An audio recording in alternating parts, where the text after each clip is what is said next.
ಕಾರ್ಯಕ್ರಮವನ್ನು ನಡೆಸ್ಕೊಡ್ತಾ ಇದ್ದಾರೆ ಅನ್ನೋದು. ಸೊ ಸ್ನೇಹಿತರು ಒಬ್ರು ಜನರ ನಾಡಿ ಮಿಡಿತವನ್ನ ಅರ್ಥ ಮಾಡಿಕೊಂಡು ಹಾಸ್ಯದ ಹೂರಣವನ್ನೇ ಬಡಿಸಿದ್ದಾರೆ. ಇನ್ನೊಬ್ರು ಸ್ನೇಹಿತರು ತಮ್ಮ ಸುಮಧುರವಾದಂತಹ ಕಂಠದಿಂದ ತುಂಬಾ ಅದ್ಭುತವಾದಂತಹ ಜೀವನದ ಮಜಲುಗಳನ್ನು ತಿಳಿಸ್ತಕ್ಕಂತಹ ಹಾಡುಗಳನ್ನು ಹಾಡಿ ಇವತ್ತಿನ ಕಾರ್ಯಕ್ರಮ ಸಂಪೂರ್ಣ ಯಶಸ್ವಿಯಾಗೋ ರೀತಿಯಲ್ಲಿ ನಡೆಸ್ಕೊಟ್ಟಿರ್ತಕ್ಕಂಥ ಈ ಉದಯೋನ್ಮುಖ ಕಲಾವಿದರಿಗೆ ದೇವರು ಒಳ್ಳೇದು ಮಾಡಲಿ.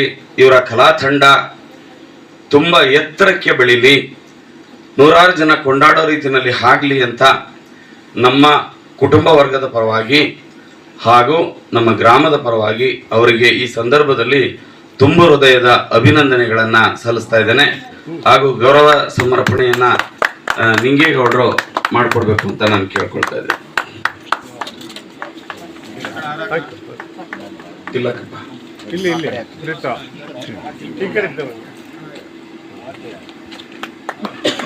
ಹಾಗೆ ಈ ಕಾರ್ಯಕ್ರಮದಲ್ಲಿ ಭಾಗವಹಿಸಿದಂತಹ ನಮ್ಮೂರಿನ ಎಲ್ಲ ಗ್ರಾಮಸ್ಥರಿಗೆ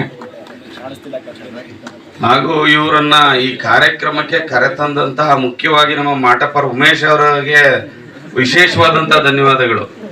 ಯಾಕೆಂತಂದ್ರೆ ನಾವು ಇತ್ಲ ಗಿಡ ಮದ್ದಲ್ಲ ಅಂತ ಅನ್ಕೋತೀವಿ, ಅವ್ರು ಕರೆಸ್ಬೇಕು ಇವ್ರು ಕರೆಸ್ಬೇಕು ಅಂತ ಅಂದ್ಬಿಟ್ಟು ಹೇಳ್ತಿರ್ತೀವಿ. ನೋಡಿ, ನಮ್ಮ ನೆರೆ ಗ್ರಾಮದಲ್ಲಿ ಇರ್ತಕ್ಕಂಥ ಸ್ನೇಹಿತರು ಎಷ್ಟು ಅದ್ಭುತವಾದಂಥ ಕಾರ್ಯಕ್ರಮವನ್ನ ನಡೆಸ್ಕೊಟ್ರು. ಹಾಗಾಗ್ಲಾಗಿ ಇವ್ರನ್ನ ಪೋಷಣೆ ಮಾಡೋಣ, ಬೆಳೆಸೋಣ ಅಂತ ಹೇಳ್ತಾ ಈ ಸಂದರ್ಭದಲ್ಲಿ ಮತ್ತೊಮ್ಮೆ ಎಲ್ರಿಗೂ ಕೂಡ ಧನ್ಯವಾದಗಳು.